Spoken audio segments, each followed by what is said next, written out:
فاسألوا أهل الذكر إن كنتم لا تعلمون۔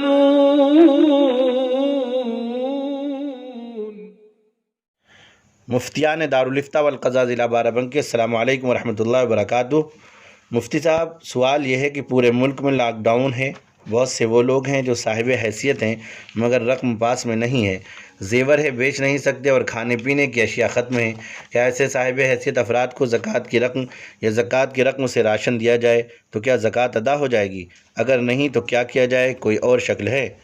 سائل ہیں نعیم ارشد دہلی۔ وعلیکم السلام ورحمۃ اللہ وبرکاتہ۔ بسم اللہ الرحمن الرحیم۔ الجواب وباللہ التوفیق۔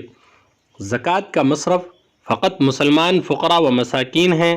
مذکور فی السؤال صاحب نصاب شخص کو زکوٰۃ کی رقم یا مال زکوٰۃ سے اشیاء خوردنوش وغیرہ دینے کی صورت میں زکوٰۃ ادا نہ ہوگی۔ ایسے شخص کی صدقات نافلہ، خیرات، عطیات کی رقم سے امداد کریں۔ نیز اگر مذکورہ صاحب حیثیت شخص کے بالغ لڑکے ہوں اور وہ مستحق زکوٰۃ ہوں تو ان کو زکوٰۃ کی رقم یا اشیاء خوردنوش وغیرہ کا مالک بنا دیں اور پھر یہ لوگ اپنے اہل خانہ پر رقم یا اشیاء صرف کریں تو زکوٰۃ ادا ہو جائے گی۔ فقط واللہ تعالی اعلم بالصواب۔